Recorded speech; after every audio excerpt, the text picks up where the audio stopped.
in? Yep. That's what she said. Because it's going to allow the whole cable to move after you loosen this. Loosen that small nut all the way out. Come on, light it out. Loosen that guy all the way out. And ultimately it's going to come off. So you just let it hang right there on the wire itself, right? Then you spin this one to the right. So essentially you're tightening it to where it lets that back. See how it lets the whole clutch arm or the clutch basket back. So now what you can do, on my finger, pop it out like that. And you're gonna want to let that arm come all the way back, because right now it's not putting any pressure from this spring on your clutch basket inside. So your clutches are fully open right now. Essentially, you pull this nut off, like I said, and you're gonna use that on the new cable. Right through that hole, bada boom, right through this zip tie. Kind of universal. Most of the time on these Japanese bikes, a lot of the smaller bolts and nuts that they use will have the same threading size, and they'll be the same diameter and sometimes the same length. Right. So you just put that other new cable that you're gonna keep. You're gonna feed the cable from the top right up through and out. Yep. Now take the new cable, same way you take the other one out. It can get bound and it could be pushed out when you're turning your bars. You want those to sort of act like a barrier, you know what I'm saying? And then you put it up through that second zip tie right there. They went through this little thing right here too. Put that back into place. Boom. Oh wait, it's stuck in here though. What is it? Alright, it's getting stuck in here. Your flathead, go from the top side, which is where the wire comes out of, ultimately, right? And you pry down on it. I'm holding it with my fingers so it don't go back up in there. Grab it with the pliers, it pulls right out.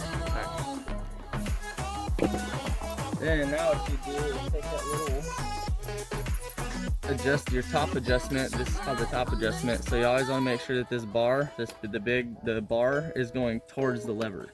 This nut or bolt you would call it, because this is the nut that goes around it. But essentially it's just the big adjustment and the small adjustment. So what you do is you would make sure that you're about the right length. It has cuts in them. Align the two cuts.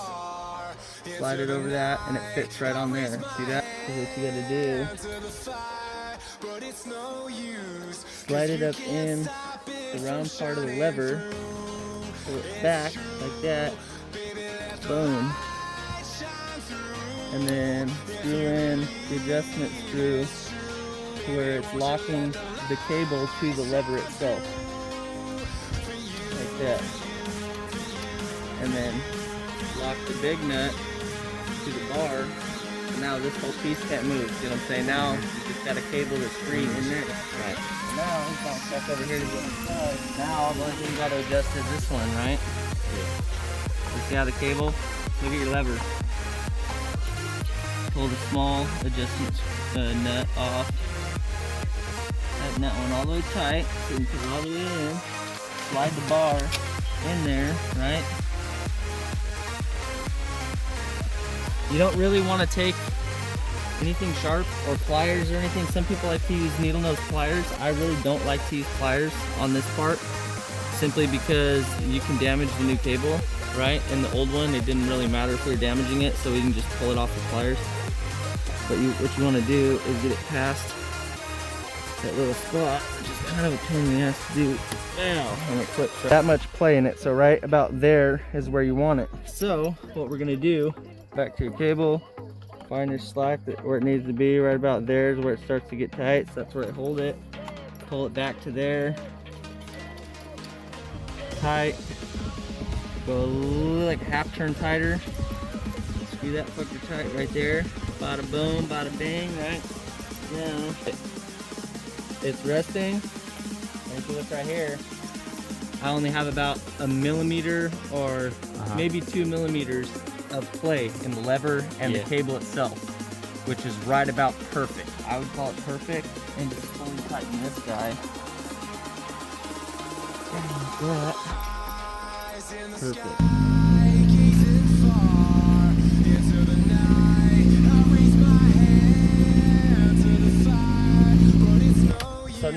to lubricate your clutch cable, where the cable goes into the sheath or the sleeve itself, the outside cover, whatever the hell you want to call it. Pull it all the way out, spray a little bit on that cable, let it go. That'll basically seep its way into the cable and start dripping down there. And the more you do this over and over and over and over again, the more it'll get in this sheath and make the cable all lubricated. Now also, on the end of this ball right here itself, and coat the whole inside of this where there is threading on the mount of the lever where it mounts to the clip-on itself. Just like you can come down here. The better you take care of keeping this part right here and the top part clean and not letting shit get in there, usually what I like to do is take like an old piece of like rubber tubing or something, or flip it over that, put a zip tie there and a zip tie there. Now that whole wire is covered. Yeah. And if we pull the clutch in all the way, is there any chance that this part will go past its breaking point, this part? Because say we didn't adjust it right and it was way back here, and you're able to pull your clutch almost all the way in before it actually starts to disengage the clutch, that's not good. Right here,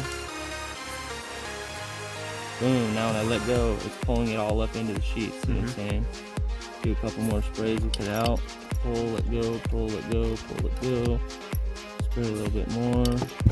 Pull, let go, pull, let go, pull, let go. It's already, look at that. Oh, wow. A lot better. Oh, way better. Yeah, it's actually quite a big difference. All right, so go ahead and take that rag and wipe off that little bit of access that's right there by where the rag's at.